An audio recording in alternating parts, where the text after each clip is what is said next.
Welcome to the Road is Dead podcast. I'm your host, Rob Curtis, here in the studio with Leah Sanda. And joining us remotely, we have Tim Strelecki. And we have your video is just frozen on our end. So if you're making faces, we're not going to be able to see it. Nope. I'm here. You guys are moving. It's all good. Yeah.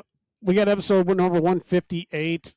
This is take 2. We tried doing this. We had a long conversation about a lot of cool topics beforehand. Didn't get to really enjoy any of them because we can't share them. And now we already started recording this once, and then the storm here knocked out the internet. So we are starting over. Fingers crossed. But, so welcome. Yeah. We may have some connectivity issues from time to time, but we are here. So we are we started talking about this last weekend. We had the Autobahn. Season opener. Season opener here in the Chicagoland area, run by South Chicago Wheelmen down at the Autobahn racetrack.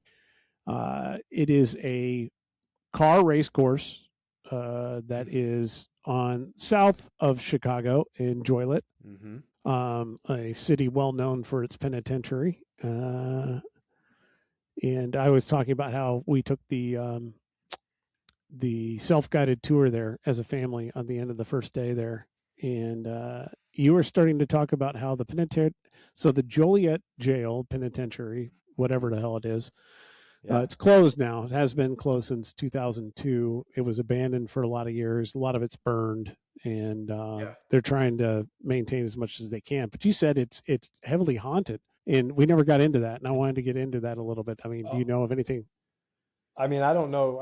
It's just from television. There's a lot of these like paranormal shows out there that sometimes are pretty interesting, and Joliet Penitentiary is one that we've seen several people visit, and it's pretty intense. How long has it been? Oh, I don't know. How long has it been out of service? It closed down in 2002. Oh, okay. From what I remember from being there in the tour, and it was abandoned for quite a few years, and people were getting into it and breaking into it and like tearing it apart and literally burning certain buildings down. But it's an interesting, I mean, it's funny you say that, because if I had known all of that before going, I probably wouldn't have been very comfortable going. But because I'm not a total sucker for paranormal stuff. I don't enjoy it. And I can tell you there was multiple times while I was there that I got the massive heebie-jeebies. Like, all right, let's keep moving on.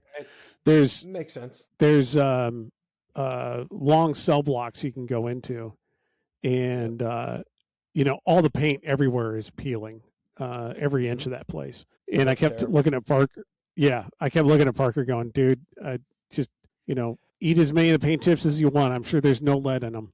I can't believe the self-guided ones. They just said, "Here, go that way," and you just. Well, that's the way it is. That's the way it is. They don't run tours. They have like occasional special tours every now and then, but you buy a ticket to go in there, and it's self-guided. They give you a map, and they give you a safety talk, which is basically like, "Hey, this place is dangerous, and there are buildings that are falling down.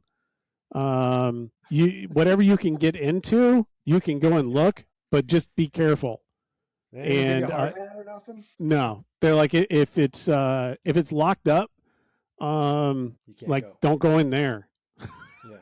That's the extent that we got in terms of information going in there. So it's kind of interesting. But you walk down this long cell block, and I remember we started walking it, and I was just like, you got to be kidding me. I mean, I instantly was like, okay, let's get out of here. And they say they're like, you can go into any of the cells, just don't pull any of the bars closed, because they're like, some of them don't really work and they don't reopen, and it'll be a big mess. You and the family were not alone in there. Yeah. I mean, you got those feelings. We went into a few of them where it was like, oh yeah, okay, but they're like, you can go into them. You can go into any of the cells. That, like they said just don't close the doors. And we got there, and Julie started to like kind of walk into one, and she's like, "Come on!" I'm like, "Nope, not doing it, Not going to happen. Yeah. So, but anyway, we were talking about bicycle racing. Yeah, so the tour was good. Let's talk about the bike racing. The racing was good. It seemed pretty enthusiastic. A lot of people were out there. A lot of good racing took place. Even the good sized fields, even the smaller fields that are the fields that tend not to be like have the 4-5 field. The 4-5 field was one of the biggest fields of the day. It normally has a lot of talent discrepancy. So, you see people just blowing up on the first lap, and it's usually just a small group towards the end. It didn't really seem like it did that. I mean, yeah, they shedded a lot of people, but not as many as I would say they usually do. So it was pretty competitive for them. Heard there was a lot of movement inside the pack. Not pretty. A lot of stupid moves, but is what it is. Early season racing, everybody getting out from being on the trainers or doing crappy group rides and, doing their thing. So it was good racing out there. They have the Omnium, some interesting stuff. Big thing for me was old friend and friend of the show, listens to the show, Ryan Friend, was out there racing again. He hasn't raced in quite a few years. If I had to say, maybe 12 years or so, maybe he hasn't raced. And he was out there on his 2012 Giant TCR that we got as a part of the team deal when we had sponsorship through a shop in 2012.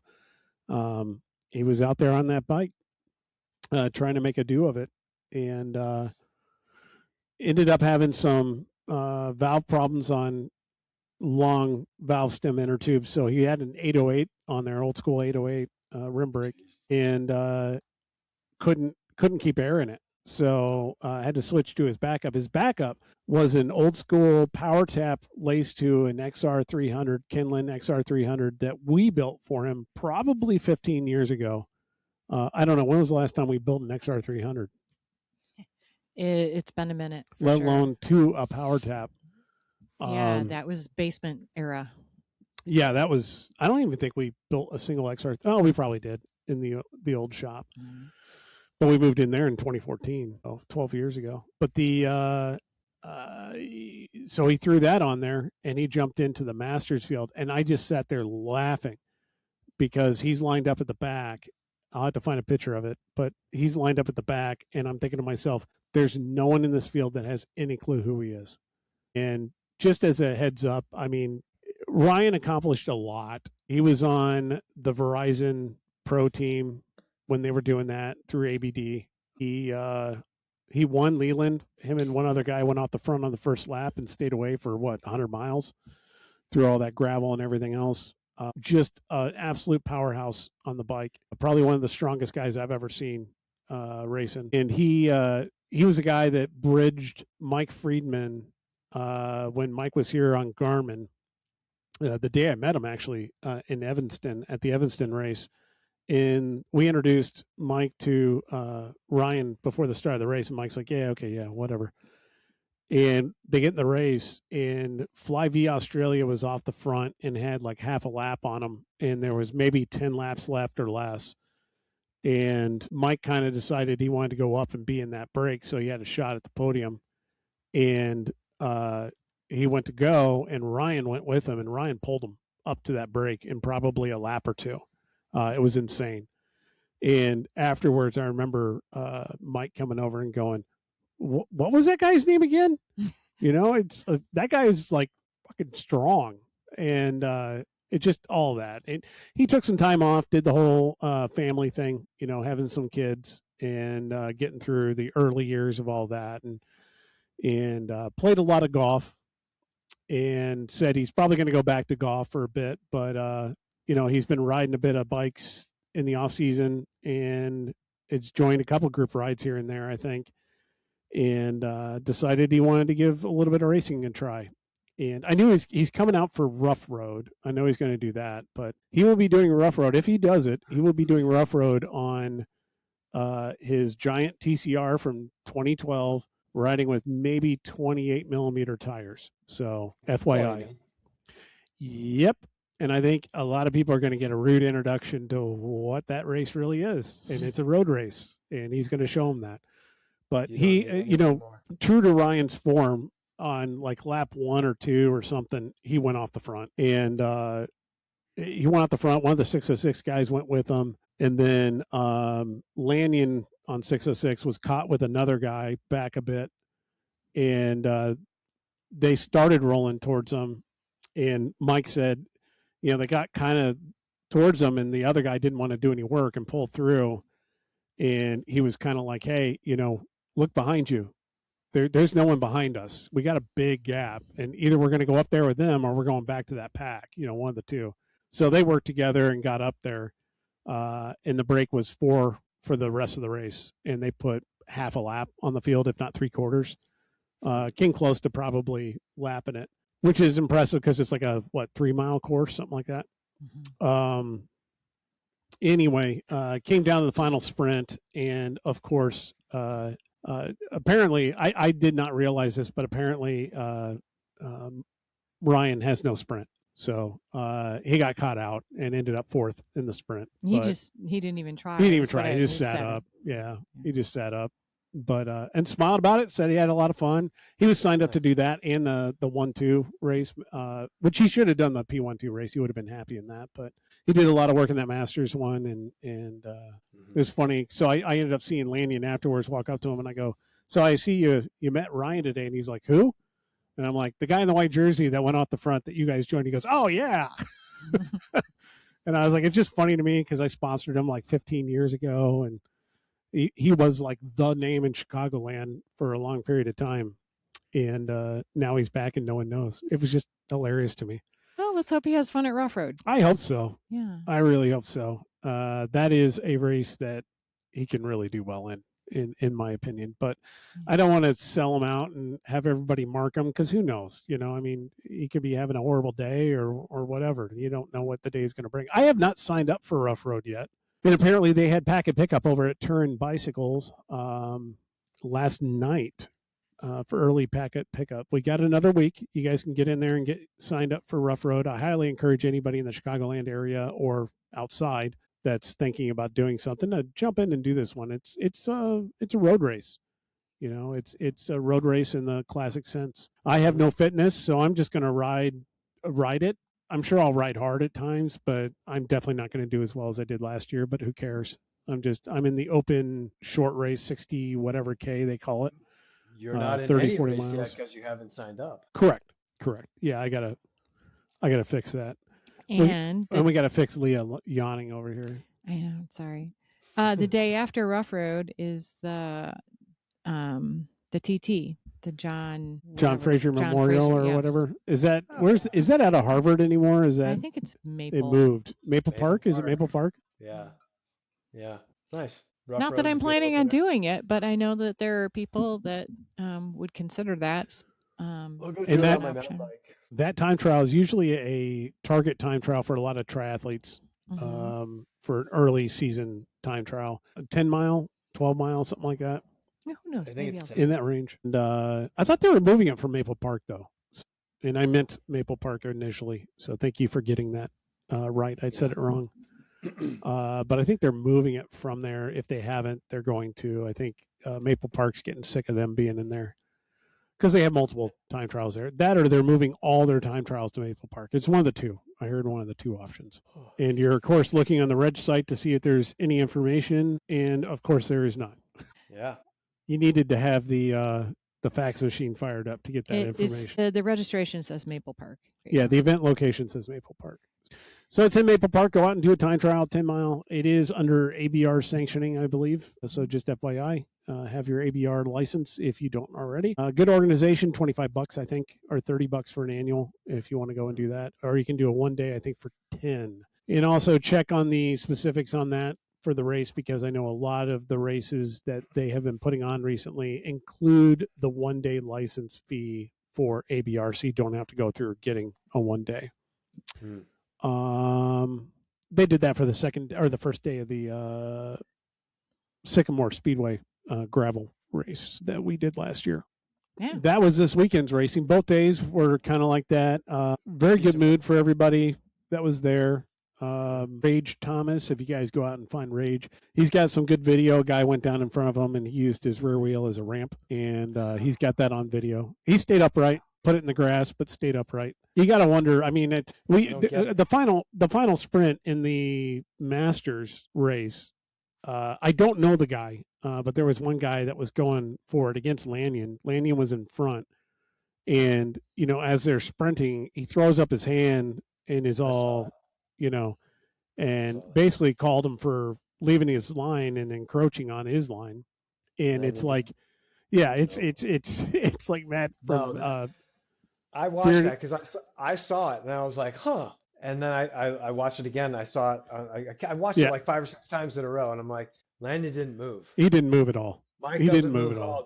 That dude's front wheels. He was sprinting and pulling on the bars, and his wheels turned. Yep. And he blamed Mike for cutting him off. And that dude is strong though. Yes. Yeah. Yeah. He didn't deviate from his line. He tried to fit through a hole that wasn't there. And, that's one thing you can always rely on Lanyon. He's a clean racer. Yeah.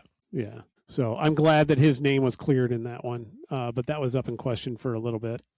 Outside of that, that's the racing there. Anything else on that end?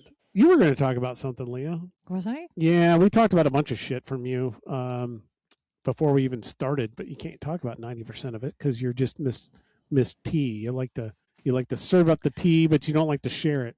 I've been not around. You've been in Tucson on Sunday, so I feel like I've been gone for years. It's really feel like I've been gone forever. Yeah, it was almost 3 weeks. How was the scene out there? You went up Lemon again for the 8 billionth time. Yeah. No. Well, initially I was in Florida for a few days seeing my parents and buying them some bicycles, which I'm so excited to get the reports every time they go for bike rides. My dad's got an e-bike now. So he's actually able to ride for some length of time. So my mom gets to ride, and she bought a non-e-bike so she could work her ass off trying to keep up with dad, which makes her happy because she really wanted the exercise. But she can't really go and leave dad at home. So this has kind of been a win-win. So I was really happy to be able to make that happen for them. And then I did the double hop and a skip from Orlando to Tucson and got ready for camp, which was the biggest camp I have ever run down there, split between 2 houses. We had 13 total people. And it was awesome. It was a really good camp. But it was, it's always exhausting for me, always, because I'm a perfectionist and I want everybody to be, I want to take care of everybody, make sure everybody has what they need and make sure the rides are good for everybody. And we got hit with a heat wave and we had highs in the hundreds every day for the first 5 days of camp. And it was brutal. So, I made the routes, I want to say on the shorter side, that they were in the vicinity of 55 miles every day, which is not short. But we tend to oscillate between 50 or so and then 70 to 80 or so and kind of back and forth. You have one day that's a century in there too, don't you? Yeah, we usually do. But I was like, listen, guys, if we get to the end of the ride and you want to put in more miles, it's easy. We're on the loop pretty much at the end of most rides, which is their big trail system down there. It's you can go do extra miles. But I want that to be an optional add-on because with the heat, I think you guys are going to find that you're not going to want to. And that was the case every single day, with one exception. The very final day, Mattson went out and did some an extra 20 miles. But we started at 7 a.m. every day, which is way early compared to what we normally do. And, we were back by 11, if you include stops, coffee stops here, there, or whatever. And it was in the mid 90s. And you were like, yeah, no, I want to get off this bike. You're hot. This is so hot. Because there's no shade down there. You're in the desert. It's full sun. Mount Lemon Day was actually nice because you start out early when it's still not hot and you start riding up a mountain. So the temperature's dropping as you're going up, as it's warming up. and it was probably 70s at the start of the ride, and it was 70 at the top of the mountain at full sun, the high for the day. So It's unique, isn't it? I so mean, usually yeah, it's like in the we've 50s like when you're up there.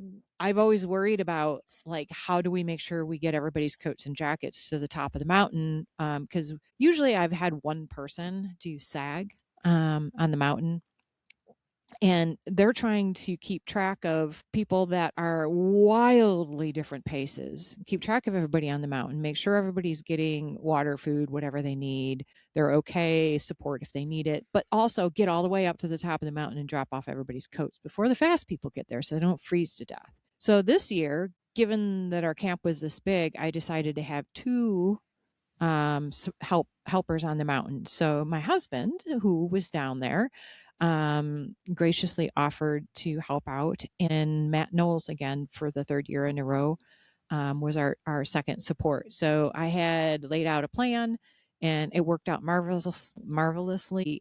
We did get to the top of the mountain with a few of us before our first driver got there, but we didn't need it because it was warm enough to sit outside and not need jackets and stuff. So everybody had, I think everybody had a good camp. Yeah, so it takes me a long time to recover from that, just from the mental load, because not only the mental load, but I'm also trying to physically ride my bike more miles in days than I have been doing lately. So it's just beyond exhausting, but worth it. So Nice. Sounds like it. I would love to do that one of these. I'd say one of these days, but I know that's not going to happen. Don't usually have an opportunity to go out there, but it does sound amazing to go and ride your bikes in a nice place. I'll have you know it's been cold here. Well, when I got and home, raining. it was like 80 in the 80s the day after I got here, and I was Yeah. like, "Oh, this is really nice here." And now it's We've been getting like one turning good shit day a again. week where it's like 70, 80, and then every other day is just crap. Yeah. Which is great, great for me getting outside and getting some riding in, but that's not really happening. Speaking of getting riding in, how are you doing, Tim? I'm good. I'm good. I'm all healed. Got the green light. Graduated from physical therapy on Tuesday, so we're good. We can, resume schedule. Already ridden the mountain bike a bunch of times, or one time for like 3 hours almost. So things are good. Things are good. Yeah, yeah. My Awesome. Achilles, my Achilles injury has subsided. I worked that out, so that's good. So I wouldn't say I'm playing catch up with my fitness because I was able to ride the entire time my thumb was injured. Just my intensities were different, but now I'm back at it. Good. Yeah, so Yeah, you've been selling some bikes online, and a couple yeah, people asked me, it was like, "Is Tim okay? What's going on?" And I was like, "Oh, I think he's yeah, okay, but we'll just ask you on the podcast. Everything's good, yeah, yeah?" yeah. No, everything's fine. Did have a couple people reach out and ask me the same question, and yes, everything's fine. I'm not suicidal right now, so that's good. Just need to make room. Just need to make room. I have a lot of bikes that sit around and collect dust for quite a long time, and I feel like they could be better served for somebody else in need, especially with the prices I'm offering for what I'm offering and for what the cycling industry offers as an entry. Yeah. I think the two that I put up, my Horror road bike and my rim brake Trek Boon, they're great. They're great offers. Well below anything, but way better than anything you're going to get um, brand new. My road bike is Yeah. basically brand new. My road Yeah, bike that is road bike is a hell of a it's deal. yeah, I mean it's a year old, just about like right now a year old, barely ridden. I know I could tell you it's probably got less than 1,000 miles on it. Drivetrain's fresh and crisp. It's a smoking deal. And I got all these other extras that are specific to that bike because it's 12 speed and my entire ecosystem is 11. So if you buy the bike, you get all this other stuff with it for nothing. So hit me up if you're interested. Keep an eye out on my social media. Um, there's more to come. More to come. That Awesome. social media being My only social media is Instagram, and you can find me at T38S, or just enter my name and you'll see me. What is the meaning behind your handle? Um, TS is my initials, 38 is my BMX number. So I wanted to just do 38S because when you get assigned, I don't know how it is now, but back when I started in 1982, you have a serial number and your number is your last two digits of your serial number or your license number and the first initial of your last name.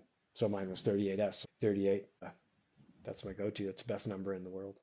I've always, in my head, it's always been T38s. Like, I don't know. No, it's not some kind of tool or technical term or some anything. like wheel depth. You like some T38s?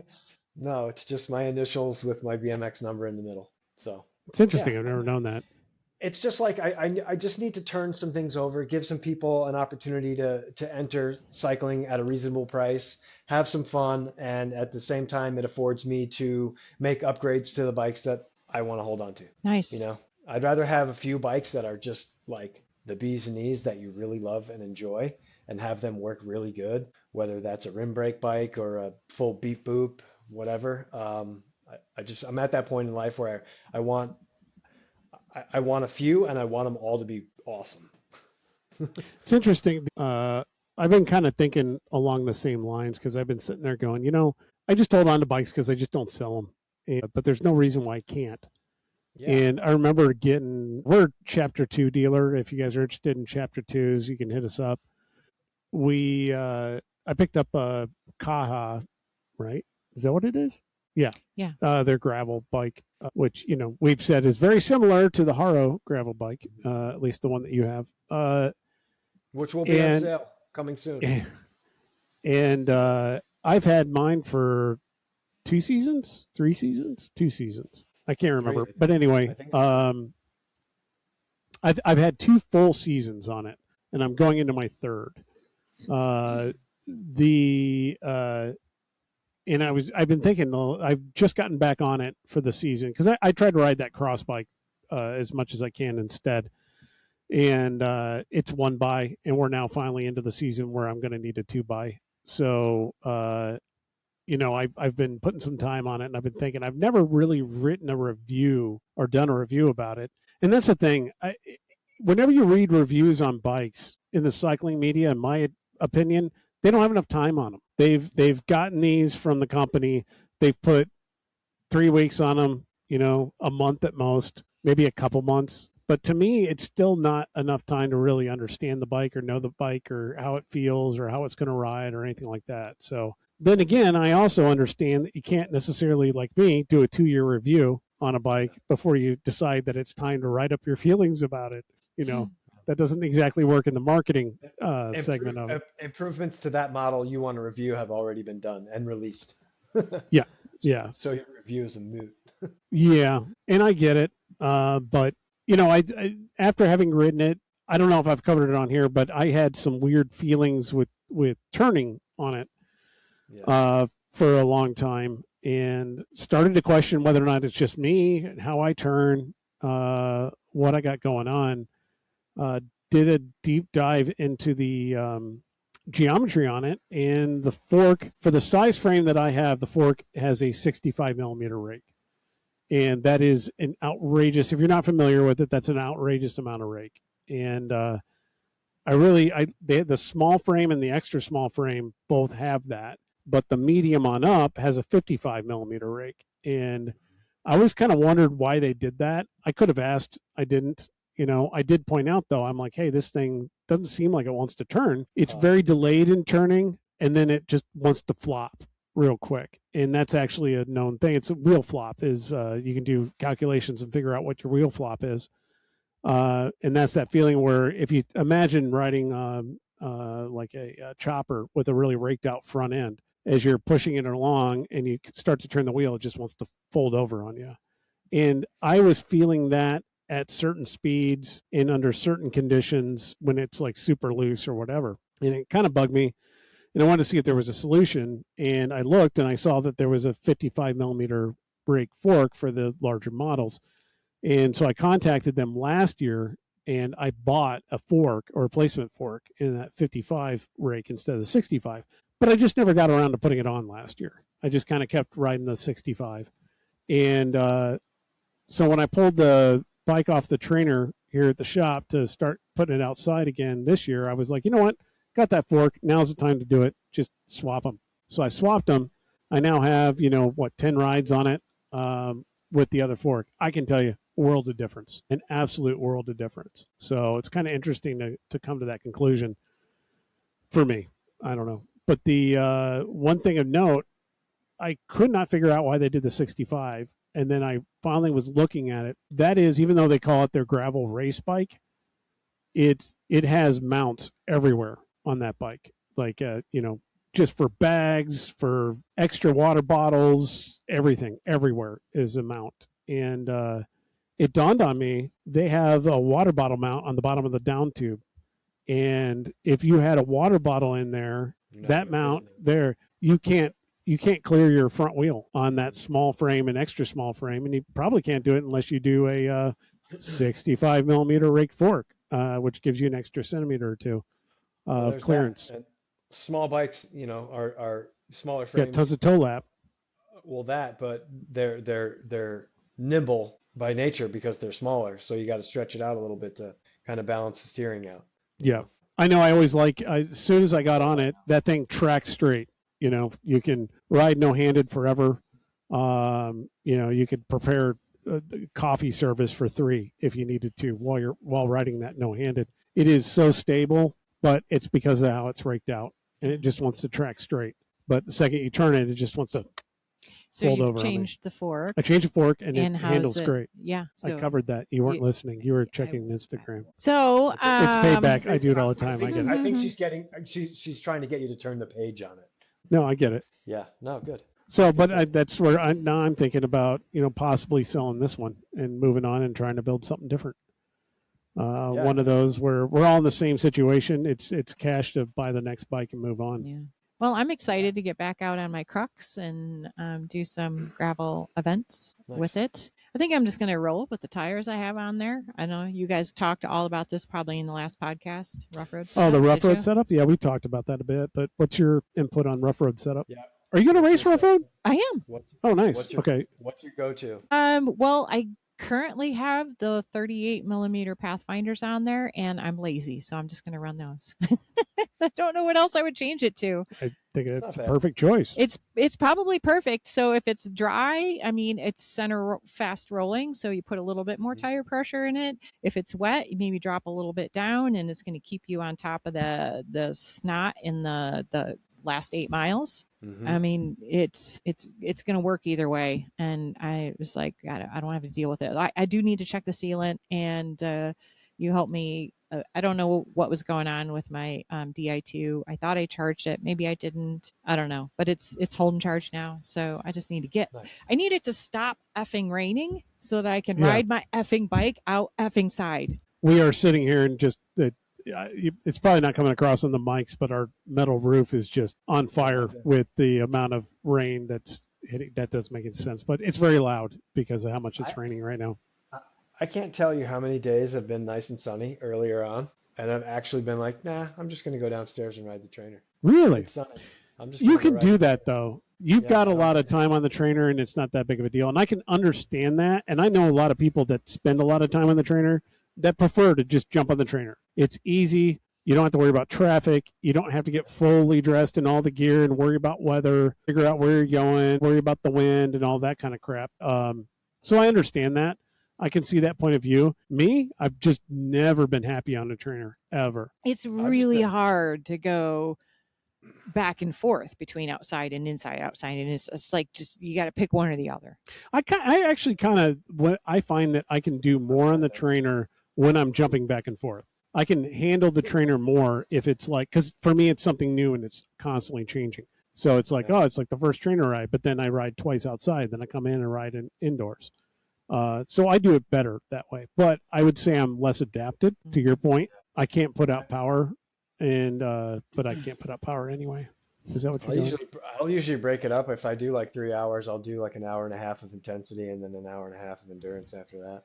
Just so it's not like a steady just slog of intensity. Yeah. You power. lost me at 3 hours. I just go, just do intensity, whatever I feel like I need or whatever I put on my schedule, um, and then follow it up with endurance, added volume after that. I don't mind it. I enjoy it Yeah. actually. No whip. I used No to. nothing.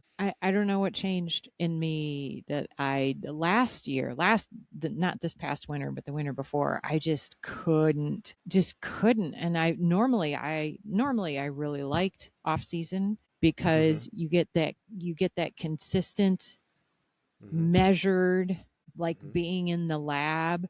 I get to do the same types of intervals or the same interval workout, maybe 3 weeks Yeah. in a row. I get to track the progress. I get to fine tune anything that might be a little off in terms of my fit. I mean, I've always really liked that, but lately my brain's in a different place now. And this was even before the whole buy a place in Tucson thing. And I was just like, I just don't Well, care.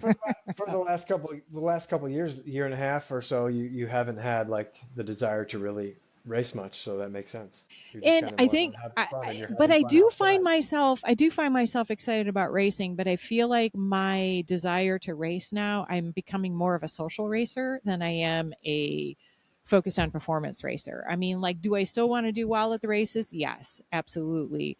Am I willing to turn myself inside out and follow the strict training and do all the sacrifices and shit? Nah. I'm happy to go and have fun and hope that I have enough fitness in the bank. I've been riding a lot, just yeah, it'll be fine. I'm not going to win anything, no matter what I do. So I might as well just go enjoy myself with my teammates, have fun. So, Yeah. so I just want to be in that place now, and sitting in my basement doing intervals just seems to just drain the soul out of me because I want bike riding to be enjoyable now, and I don't enjoy that anymore. Yeah. That's all I've been doing is intervals. Kind of a Yeah. backwards approach this winter, but I feel Yeah. like it works.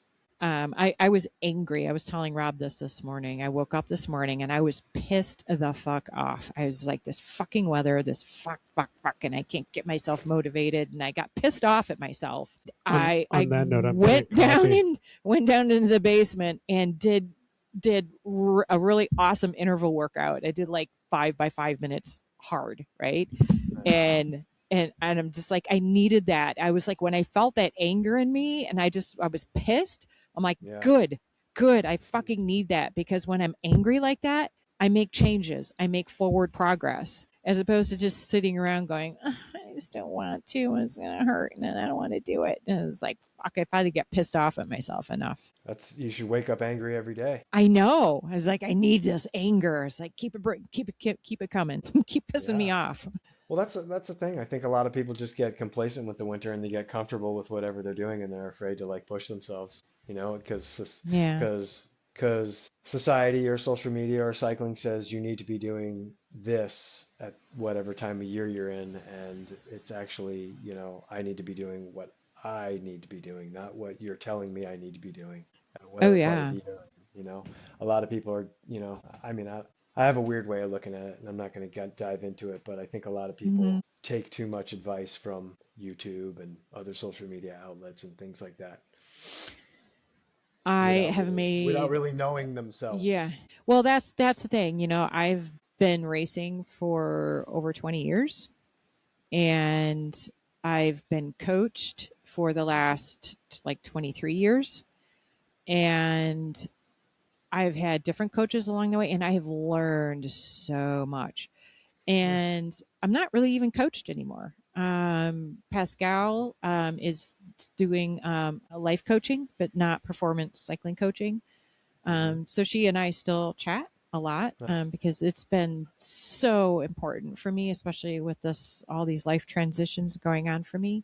Hmm. But also, I can sit down and look at this now and be like, all right, I know I can't even have like a traditional coach, whether it's an AI coach, a person coach, or anything like that, because Yeah. I'm here, I'm there, I'm here, I'm Tucson, I'm back and forth. When I'm in Tucson, I just want to ride. I want to go mountain bike one day and just go for a long endurance ride on my road bike the next day. And then I want to go mountain bike again. And well, now it's a cold, rainy day down there. I'm just going to go hiking. I was like, I don't want to have to do structured training, but I am so active when I'm down there because it's so inviting to be active when you're down there that I Yeah. come back here exhausted. I need to take a break, get a little recovery. And the last thing I want to do is sit on a trainer for 3 hours. So I get on, I warm up, I get really quality intervals on and get the fuck off. Yeah. And that has, I think, been an interesting approach that's completely not per any book, but is working out so well for me, actually. Yeah. I mean, it comes back to knowing yourself as an athlete and where you were and where you want to go and where you're currently at and figuring out what works for you. And if that's the method that works for you, then that's at the end of the day, if you're happy and it's working and you're noticing, fitness gains or maintaining or whatever, you're winning. You're doing it Right. the right way for yourself. And No and there's no no need to go do intervals that you can't do because you're not there. right. That's what Well, and I think I learned before my Tucson camp, I was trying to do the intervals that I did today, and I couldn't do them because they're VO2 intervals. And I'm like, I just couldn't do them. I'm like, I don't have the base yet. I don't have the base fitness yet to do them. And I did them today, and it wasn't easy, but I did them. And I was like, well, okay. The Tucson base miles worked. There you go. Yeah, that's a thing. Low and slow helps you VO2. Certainly does. It certainly does. Yeah, and I got to keep my ego in check a lot because there's a lot of the rides down there that every time there's a hill, you got a bunch of strong guys at camp, and I let them go away, and I'm like, I'm not going to go above zone 3 on this climb. I'm not going to go into threshold.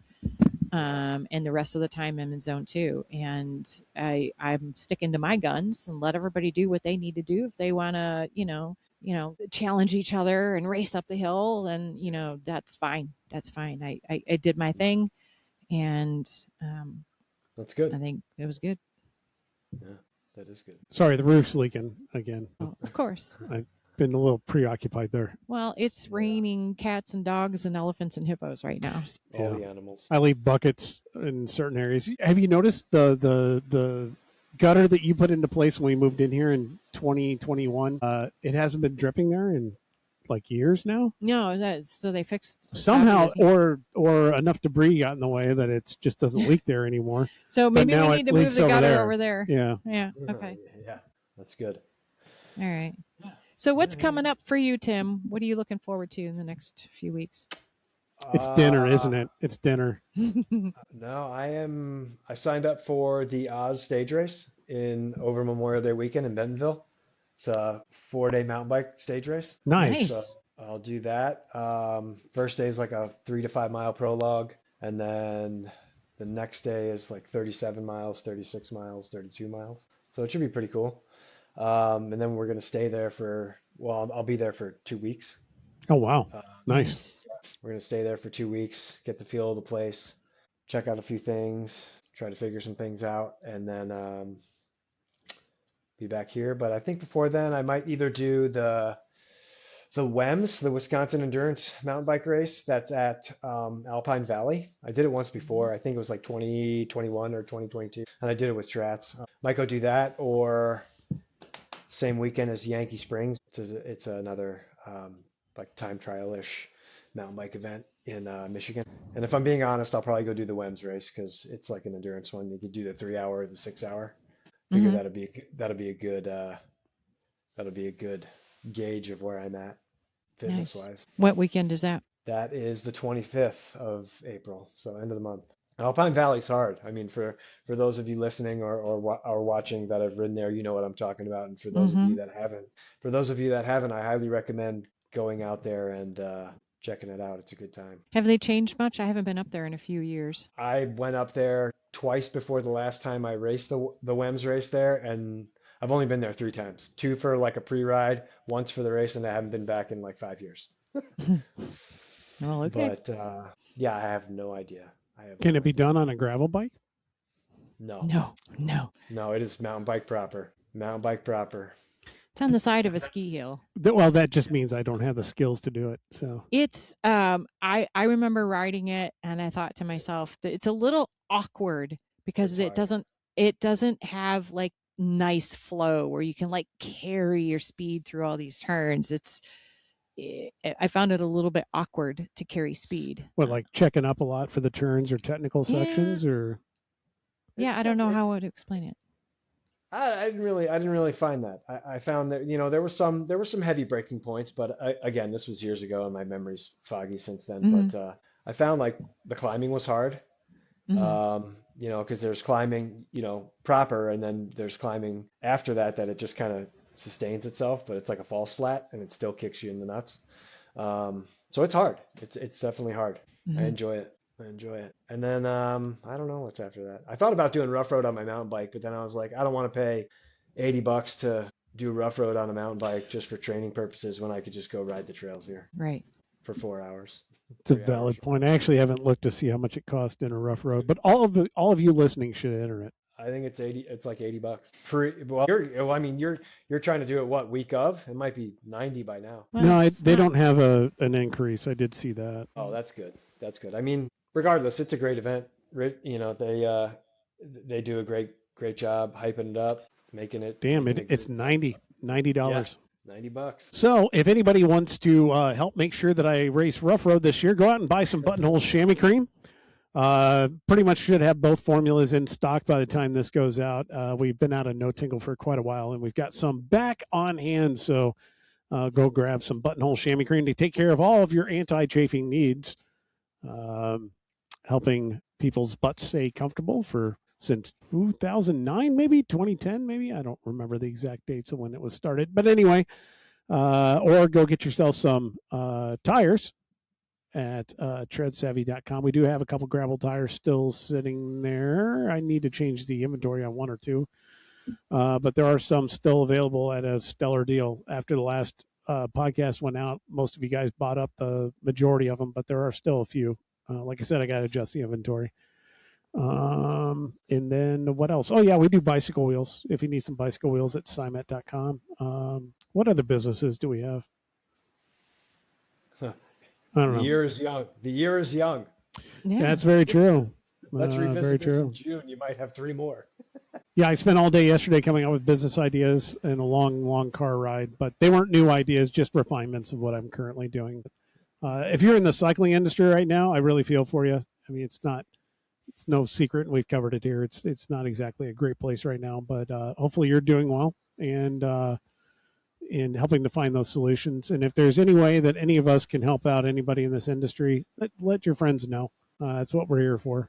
So we all stay together. We all succeed together, or we all fail. It's kind of the way I look at it. I'd rather succeed. Sorry, Yep. I didn't mean to cut you off, but No. yeah, it's $90 for entry, which isn't a cheap amount of money. I'm sure it's more than appropriate for the race.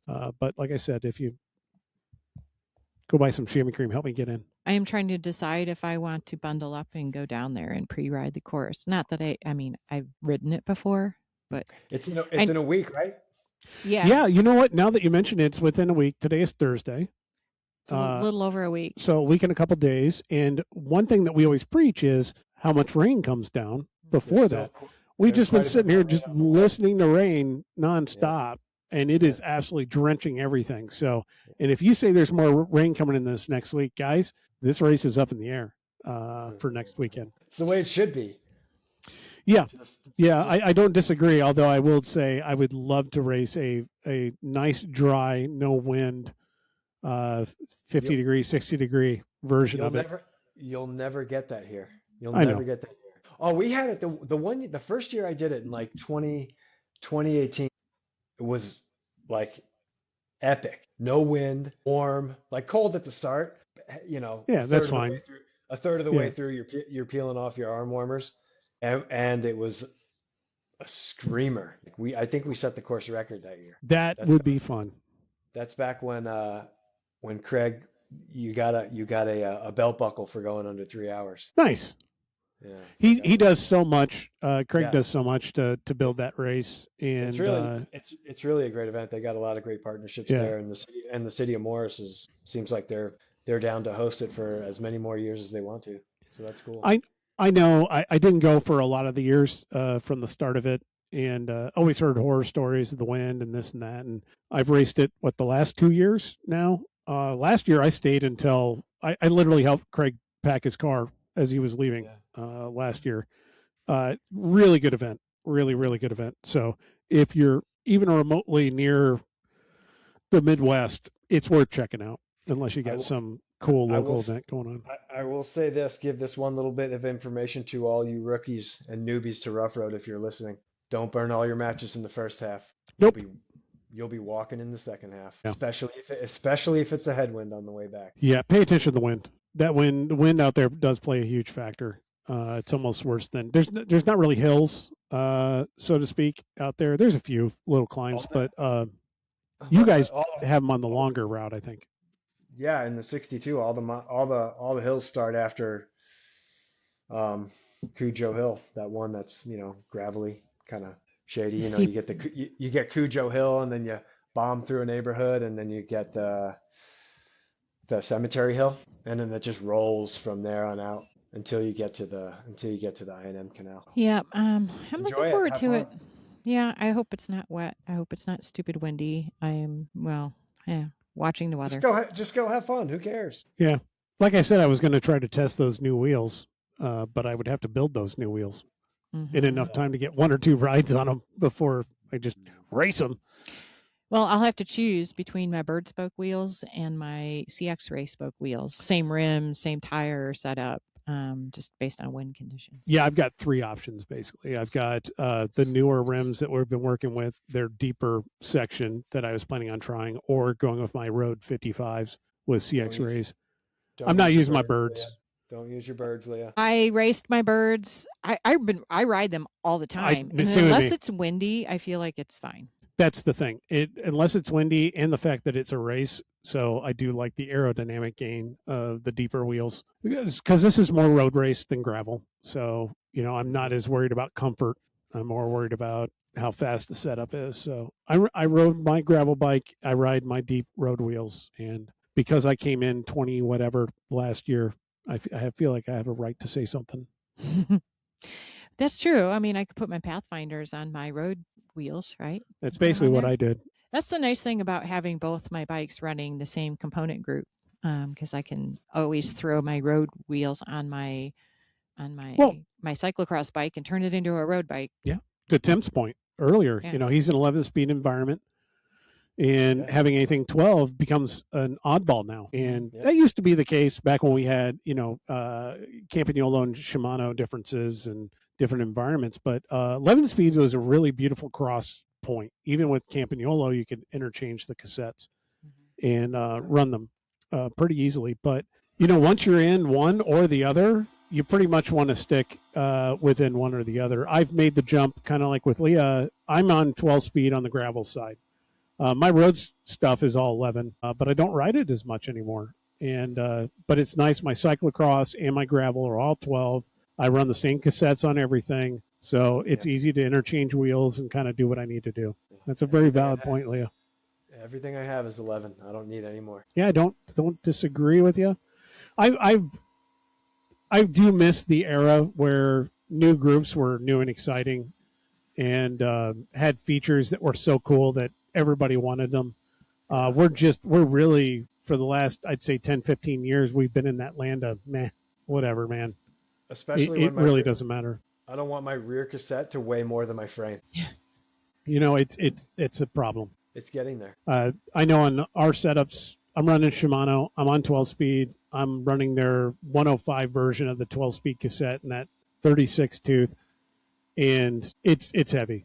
But the only difference between it and like the Ultegra one is the weight of the lock ring for the most part. And it's you look at these some of these dudes, these guys and gals in the Pro Peloton that are racing the classics this year. They have 56 tooth front chain rings and 52 rear sprocket in the back. Yeah. It looks bizarre. It's so weird. Bizarre. I'm just like, dude, you're not even using that. Yeah. You're not even using half that cassette. Why do you need that? But again, they're getting paid to do that, and I'm sitting here doing nothing. I wouldn't call it nothing, Tim, but I get what you're saying. It just looks I see. bizarre.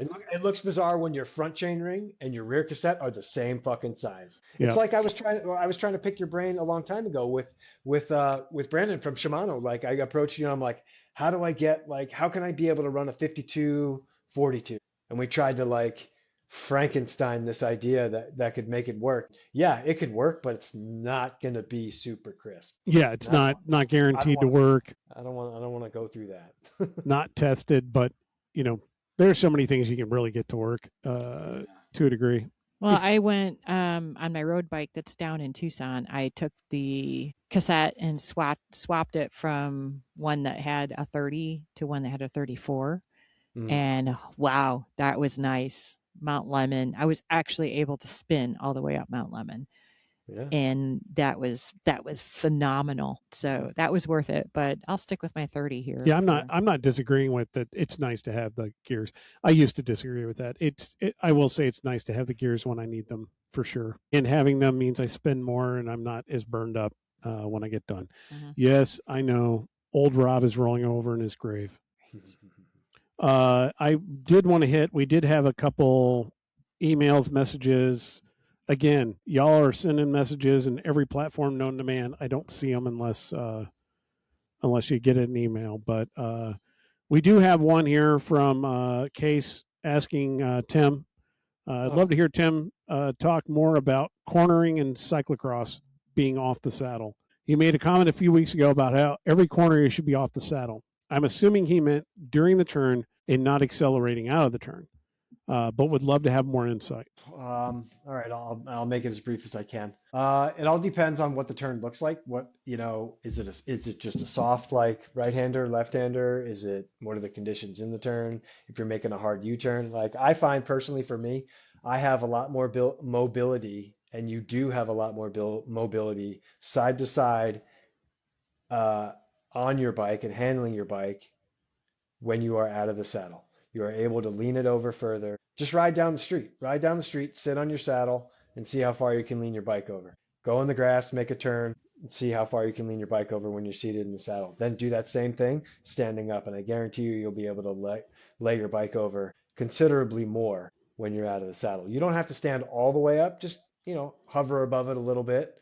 It also enables you to put a little bit more pressure on your thigh, on your inside thighs, depending on which way you're turning. It'll balance the bike out a little more, keep it from sliding out from underneath you, or counterbalance the bike, or work well with whatever pressures you're running. You got to just play around with it. It's not something I can just sit here and tell you about. I mean, I can touch on it a little bit. It's easier if I just show you. Yep. And that's I get that. That's something you do through just tiny little basic drills in July before cross season starts, and that's something that we can do. I'm up for that. I don't mind passing along the knowledge, but you have a lot more mobility and overall control of your bike when you're out of the saddle. There you go. Ball is in your court. Hang on. Look at like, not to say that this is vastly different, right? Vastly different, but look at like downhill mountain bikers. They're not sitting down. Obviously, the terrain is much, much different than anything we ride. But just watch them go down the track. They're standing up, and they just have so much more side to side mobility with the bike to be able to control the bike, and it translates the same way in cyclocross. Are you typically outside foot down or level when Depends. you're turning? Outside or inside? It depends. Most of the time, I will keep my pedals level. It's just something I've learned through BMX. I'm comfortable with it. And a lot of the times, I don't know if you ever, I mean, you guys have obviously seen me race a million times, but I'm always pedaling. I hardly ever coast unless there's a fast part of the track that's downhill. But we've all been to Trek. We've all know, when you go, you do the part of the track where you come past the secret bar. There's that little stone hump you got to get over, and then you bomb down. It's like a left hand off camber to a right hand before you head back towards the bridge. Always in that like fast off camber, soft left. I'm always left pedal. Banging your foot? No. You just kind of like if I'm, I'm on my pedals. I'm left foot up, right foot down, just trying to dig the outside into because it's a fast part of the track, especially when That it's dry. that's a unique little bit, and it's interesting that you Yeah. talk about it. I appreciate that you're talking about that, because that's a little section for me that I think that too many people kind of don't really think about, but it's always kind of hit me weird. Like there's something I can do here, and I've never really gotten the right flow. I don't, maybe a couple times, but Reminds something. me, if I can find a way to connect with Case, I'll send him a picture I have a perfect picture that demonstrates what I just talked to you about from last year. Um, but yeah, it's trial and error. You got to have someone there that knows what they're doing to try to walk you through the steps. You have to feel it. Yeah. It's one of those things where you have to feel it. You have to practice it in order to have it sink in. All right. Also, we've got from Nick Hand. He's been on the podcast. He was on Shout a out to while Nick, back. TW Carbon. He just dropped in here with just listen to your AI coaching pod. I was with the coach for the last 5 years and struggled. I switched to, I'm going to assume this is Exert, but it's XERT, last August, and have made huge improvements. In my case, Tim is 100% wrong. So there you go. You're 100% wrong there, Tim.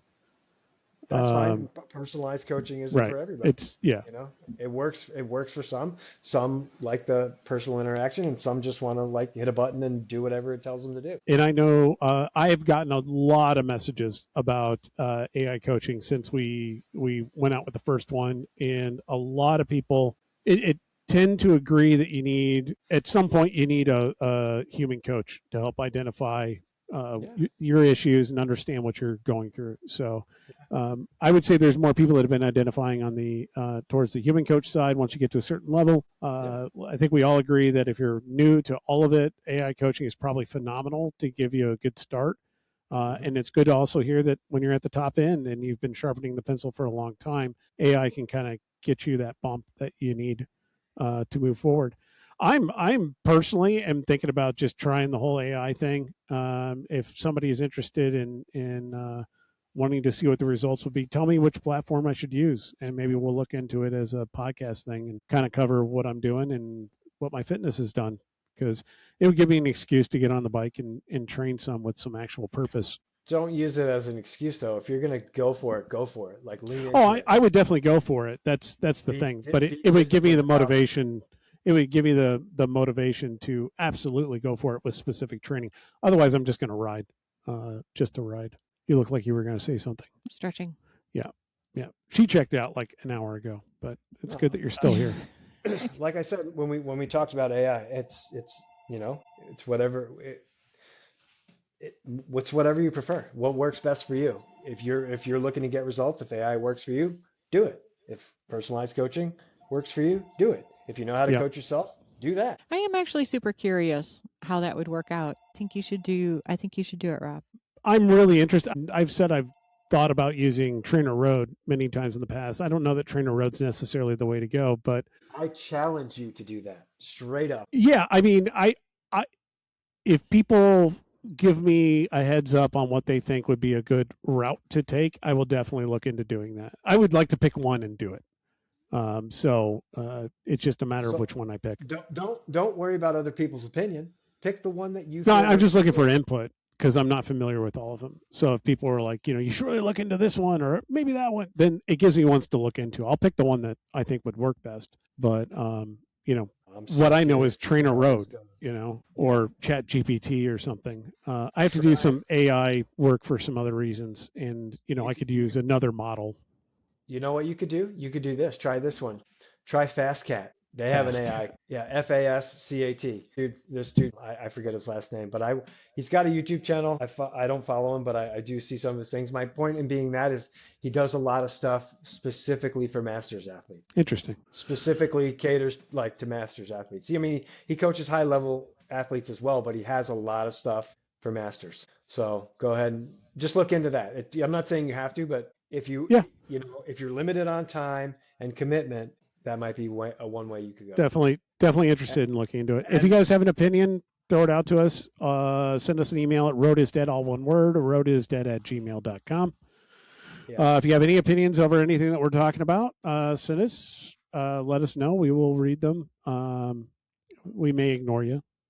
Whatever. It's not like we're elitist or anything. Yeah, if you have topics, throw them our way. Holy crap, Tim, you have unfrozen. This is the second time during the recording where you've actually unfrozen. We can actually see your picture. I've been mobile the It's whole nice time. to see you. I know. It's been nice to see you. Nice. Anybody got cool. anything else to throw in there real quick? No. If you have an old fit kit and you have any of the pedal inserts for the rad system and don't need them, send them my way. I got a hold of a really old fit kit, and just for nostalgia's sake. Nice. And it would be cool to just screw around with it. I've got the ones for, I think, the Look cleats. That's all I've got right now. So if you've got any of those old inserts for any of the pedal systems, especially if you have, I don't know if there's one that works for time or not, or if it's just the SPD one. Somebody that knows more about it than me, by all means, let me know. So, and you can let me know at roadisdead, all one word, at gmail.com, roadisdead@gmail.com. Thanks for all the encouragement and words of appreciation that everybody gave during the races last weekend for the podcast. I do appreciate it. It's nice to know. And yeah, we got a lot of comments. So at one point, Ryan was commiserating about how we talked about when you get done with the ride, and it's going to be another 3 hours before we actually get home. He's like, yeah, dude, it's totally like that. I totally get that and appreciate that. So, all right. Well, thanks for joining us, and we'll see you the next time. Until then, enjoy the ride.